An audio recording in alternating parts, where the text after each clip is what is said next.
Hello అండి, welcome back to my channel Manoday. So ఈరోజు నేను మన ఛానల్లో బీరకాయ రోటి పచ్చడి ఎలా ప్రిపేర్ చేసుకోవాలో చూపిస్తానండి. బీరకాయతో ఏంటి, రోటి పచ్చడి ఏంటి అని ఆలోచిస్తున్నారా? ట్రస్ట్ మీ అండి, చాలా బాగుంటుంది బీరకాయతో రోటి పచ్చడి. ఓన్లీ కూరలే కాదు, రోటి పచ్చడి కూడా చాలా బాగుంటుంది బీరకాయతో. సో ఒక్కసారి ట్రై చేయండి, మీరు ఈ చట్నీ ఫ్యాన్ అయిపోతారు. సో ఇంకేం లేట్ అండి, మనం వీడియోలోకి వెళ్ళిపోదాం. ఇక్కడ నేను బీరకాయ పైన తోలు పీల్ చేశానండి. పీల్ చేసుకొని ఈ సైజులో ముక్కలు కట్ చేసి పెట్టుకున్నాను. అండ్ తర్వాత ఒక మీడియం సైజు 2 టమోటాలు తీసుకొని కట్ చేసుకున్నాను. అండ్ ఇక్కడ పచ్చిమిర్చి తీసుకున్నాను. ఒక 10-11 దాకా తీసుకున్నానండి. ఇవి చిన్నవి కాబట్టి 11 దాకా తీసుకున్నాను. అండ్ కొత్తిమీర తీసుకున్నాను. అండ్ కొన్ని వెల్లుల్లి కూడా తీసుకొని పీల్ చేసుకొని పక్కన పెట్టుకున్నానండి. ఇప్పుడు నేను స్టవ్ ఆన్ చేసుకొని సిమ్లో పెట్టుకొని ప్యాన్ పెట్టుకుంటున్నానండి. ప్యాన్ కొద్దిగా వేడయిన తర్వాత నేను ఒక 2 టేబుల్ స్పూన్స్ ఆయిల్ యాడ్ చేసుకుంటున్నాను.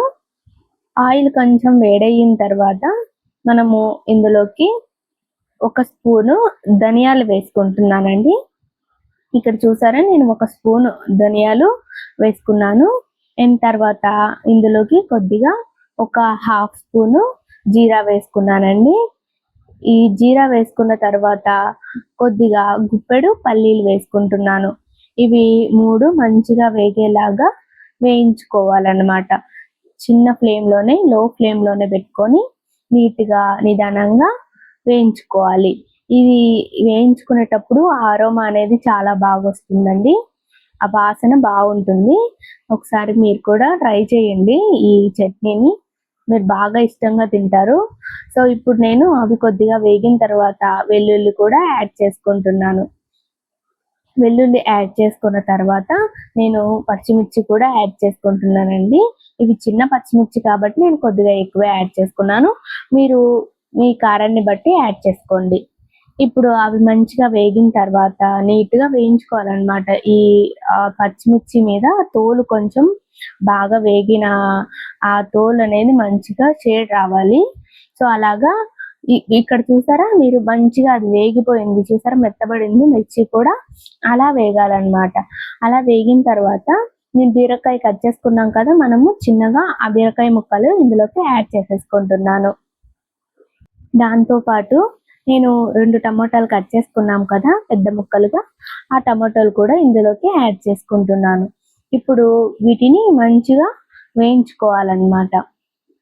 ఇప్పుడు ఆ సిమ్లోనే పెట్టుకొని నిదానంగా ఈ బీరకాయ ముక్కలు టమోటా ముక్కలు మంచిగా వేగేలాగా మగ్గాలన్నమాట.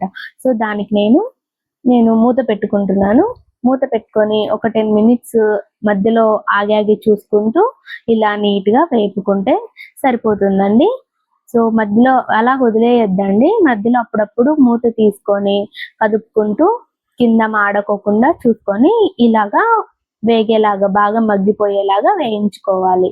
ఇప్పుడు నేను ఇందులోకి 1/2 స్పూను పసుపు వేసుకుంటున్నాను.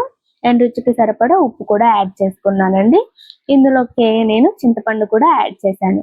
చింతపండు మీకు నలగదు అని చెప్పి అనుకుంటే మీరు మిక్సీ పట్టుకునేటప్పుడు చింతపండు రసం కూడా యాడ్ చేసుకోవచ్చు, మీ ఇష్టం అండి. సో నేను చింతపండు ఇందులోకి యాడ్ చేసుకొని వేయింపుకుంటున్నాను. సో ఈ పసుపు ఉప్పు మంచిగా బీరకాయ ముక్కలకి టమోటా ముక్కలకి పట్టేలాగా నిదానంగా వేయించుకోవాలి. ఇది ఎంత స్లోగా చేస్తే అంత టేస్ట్గా ఉంటాయండి ఈ చట్నీ రెసిపీ అనేది. సో ఇప్పుడు నేను లాస్ట్లో కొద్దిగా కొత్తిమీర యాడ్ చేసుకుంటున్నాను. కొత్తిమీర యాడ్ చేసుకొని కూడా ఒక 1 మినిట్ స్టవ్ మీదనే అలాగే ఉంచుకొని కొత్తిమీర కూడా కొంచెం మెత్తబడేలాగా, కొంచెం మగ్గేలాగా వేయించుకోవాలి. సో ఇలాగా నీట్గా చూపించిన విధంగా వీడియోలో వేయించుకోండి, అంతే. సో ఇప్పుడు మనకు చూడండి, ఇక్కడ మనకు కొత్తిమీర అన్ని మగ్గిపోయాయి కదా. ఇప్పుడు మనము స్టవ్ ఆఫ్ చేసుకొని దింపేసుకొని ఫ్యాన్ కింద చల్లారబెట్టుకోవాలి. సో ఇది కొంచెం బాగా చల్లారిన తర్వాత నేను మిక్సీ జార్లోకి యాడ్ చేసుకుంటున్నానండి. ఇలా నిదానంగా, వేడిది మిక్సీలో వేయకూడదండి. సో మీరు చల్లారబెట్టుకొని ఒక 5 నిమిషాలు చల్లారితే సరిపోతుంది. సో ఆ చల్లారి పెట్టుకున్నది నేను ఇందులోకి యాడ్ చేసుకొని ఇలా పేస్ట్ చేసుకున్నాను. మీరు రోట్లో రుబ్బుకుంటే ఇంకా టేస్ట్ వస్తుందండి. సో చూసారు కదా, మనం ఫైన్ పేస్ట్ చేసుకున్నాము. ఇప్పుడు నేను సేమ్ అదే ప్యాన్ పెట్టుకున్నాను. స్టవ్ ఆన్ చేసుకొని సిమ్లో పెట్టేసుకున్నాను. ఇక్కడ నేను 2 టేబుల్ స్పూన్స్ దాకా ఆయిల్ యాడ్ చేసుకున్నాను. ఈ ఆయిల్లో నేను ఇప్పుడు తిరువాత గింజలు యాడ్ చేసుకుంటున్నానండి. అది కొంచెం బాగా వేగిన తర్వాత ఒక 4 వెల్లుల్లి కొద్దిగా నలుపుకొని ఇందులోకి వేసుకున్నాను.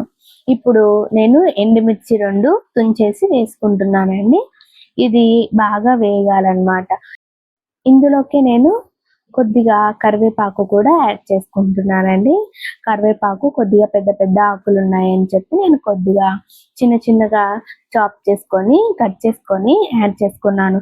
ఇలా చూసారా, మనకి తిరువాత మంచిగా వేగిపోయింది కదా. ఇప్పుడు మనం చట్నీ ఇందులోకి యాడ్ చేసేసుకుందాం. సో ఇలాగా నీట్గా మొత్తం మిక్సీలో ఉన్న చట్నీని యాడ్ చేసేసుకోండి. యాడ్ చేసుకొని మంచిగా కలుపుకోండి. ఇలా ఆయిల్ మొత్తము చట్నీలోకి కలిసిపోయేలాగా కలుపుకోవాలి. నిదానంగా రౌండ్ తిప్పుకుంటూ కలుపుకోండి. మంచిగా కలిసేలాగా కలుపుకుంటే మనకు మంచిగా టేస్ట్ అనేది వస్తుందన్నమాట. ఈ చట్నీ టేస్ట్ చాలా బాగుంటుందండి. మన పంటి కింద అప్పుడప్పుడు పల్లీలు నలుగుతూ ఆ కొత్తిమీర టేస్ట్ తెలుస్తుంది, బీరకాయ టేస్ట్ తెలుస్తుంది. ఎప్పుడు బీరకాయతో కర్రీలు అని ఎప్పుడు చేసుకోకుండా ఇలా కొద్దిగా వెరైటీగా చట్నీలు ట్రై చేయండి, చాలా బాగుంటుంది.